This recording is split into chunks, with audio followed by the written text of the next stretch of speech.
You spent 12 years in a classroom, thousands of hours, hundreds of texts, and when you walked out the other side, nobody had taught you how to pay taxes. Nobody explained how loans work or what interest actually does to you over time. Nobody told you how to negotiate a salary, read a contract, understand your rights, manage your mental health, or build anything that actually lasts. But you knew the exact date of every major war. You could recite the periodic table, you could calculate the area of a triangle, and then you stepped into the real world and realized none of it came with the instructions.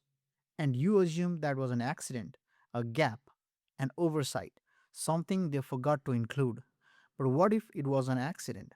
What if the things you were never taught were left out on purpose? And what if the things you were taught instead were chosen just as deliberately? Most people assume the education system is broken, underfunded, poorly designed, run by people who mean well but just haven't figured it out yet. And the solution seems obvious: better teachers, more money, updated curriculums, fix the broken system, and everything gets better. But here's the problem with that assumption: a broken system fails by accident. What if the system is succeeding exactly as intended? Because the modern education system wasn't built by accident, it was designed deliberately by specific people with specific goals, and those goals were never written on any classroom wall. In 1852, the United States adopted its compulsory education model almost directly from Prussia, a military state that had developed its school system for one explicit purpose: to produce obedient soldiers and compliant factory workers who followed orders without question.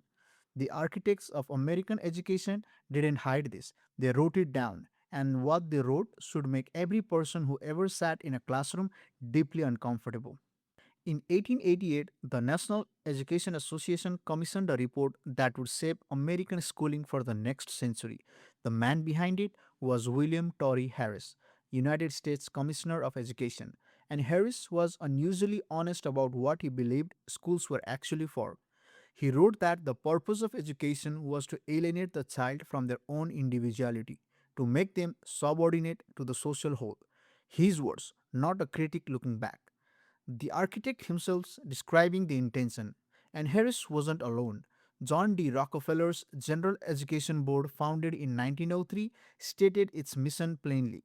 The goal was not to produce thinkers, it was to produce workers for the existing industrial economy. Frederick Taylor, the father of scientific management, published his principles in 1911, arguing that workers should execute tasks efficiently without needing to understand why. Schools were restructured around exactly that model: bells to signal movement, rows to enforce compliance, grades to rank and sort, strict schedules to eliminate independent thought, punishment for deviation, reward for conformity. Every element of the classroom you grew up in was inherited directly from a system that was never designed to make you smarter. It was designed to make you manageable, and the people who designed it said so. So, what does a system designed for compliance actually do to the brain? Neuroscientist Marian Diamond at UC Berkeley spent decades studying brain development and found one thing that consistently grew: new neural connections in every brain she studied: novelty, exploration, the freedom to ask questions without knowing the answer in advance. The exact opposite of what a standardized classroom delivers. Because standardized testing doesn't measure intelligence, it measures how well you memorized what someone else decided was worth knowing. And the research is unambiguous. A 2019 study published in the journal Mind, Brain and Education found that creative thinking ability in children consistently declined the longer they stayed in formal schooling, not improved, declined. Sorkin Robinson's landmark 2006 analysis of global education systems found that every country on earth ranked mathematics and language at the top and arts and creative subjects at the bottom, without exception. Not because creativity is less valuable, because creativity is harder to control. A creative mind asks why, a compliant mind asks how, and the system only ever needed the second question answered. And here is what it did to you specifically. Psychologist George Land ran a creativity test originally developed for NASA to identify innovative engineers and scientists. He gave the same test to 1,600 children. At 5 years old, 98% scored at genius level for creative thinking, At 10 years old, that number dropped to 30%. At 15, it dropped to 12%. The same test, the same measurement given to the same children as they moved through the education system. By the time most people reach adulthood, only 2% score at genius level for creativity. The 98% didn't lose their creativity because they grew up. They lost it because it was systematically trained out of them.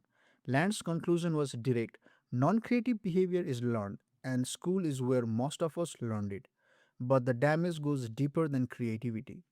Psychologist Martin Seligman at the University of Pennsylvania identified a phenomenon he called learned helplessness. When a person is repeatedly subjected to outcomes they cannot control, regardless of their behavior, they eventually stop trying altogether. They don't stop trying because they're lazy. They stop trying because their brain has learned that trying doesn't change anything. Seligman's research found that the traditional classroom, where grades are assigned by someone else, rules are set by someone else, schedules are controlled by someone else, and deviation is punished, is one of the most efficient environments ever designed for producing learned helplessness in otherwise capable human beings. You weren't taught that you couldn't think yourself.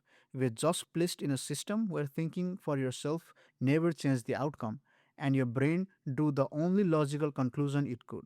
So here is what nobody tells you after all of that, and this time it isn't comfortable. The system worked, not on everyone, but on enough people that it never had to change. Because a population that never learned to question authority is easier to govern. A workforce that never developed independent thinking is easier to manage. A consumer base that never learned financial literacy is easier to exploit. And a citizen who spent 12 years being rewarded for compliance and punished for deviation will carry that programming into every job, every relationship, and every voting booth they ever walk into, without ever knowing it was installed. But here is the other side of that, and this part matters. Every person who ever changed anything, every scientist who overturned an accepted theory, every artist who created something the world has never seen, every entrepreneur who built something from nothing, every activist who shifted the direction of history, did it by doing the one thing school spent years training out of them. They questioned the answer they were given. They trusted their own thinking over the authority in the room. They refused to accept that the way things are is the way things have to be. The creativity that George Land measured at 98% when you were 5 years old, it isn't gone. It was suppressed. Suppression and deletion are not the same thing. What was trained into you can be trained out. What was closed can be reopened. The 2% who retained their creative genius into adulthood didn't have something the rest didn't. They just never fully believed the system when it told them what they were worth. You were handed a map the day you started school, and the map was useful, but it was never the whole territory, and the most important parts of the territory were never on it. You were never stupid. You were never incapable. You were never a C student or a slow learner or someone who just wasn't cut out for it. You were a creative, curious, questioning human being who was handed a system that needed you to be something smaller. And you were young enough and trusting enough to believe it when it told you what you were. The grade was never a measurement of your mind, it was a measurement of your compliance. And the fact that you're still asking questions, still curious, still wondering whether the world is exactly what you were told it was, that isn't a sign that school failed you. That's proof it didn't completely finish the job.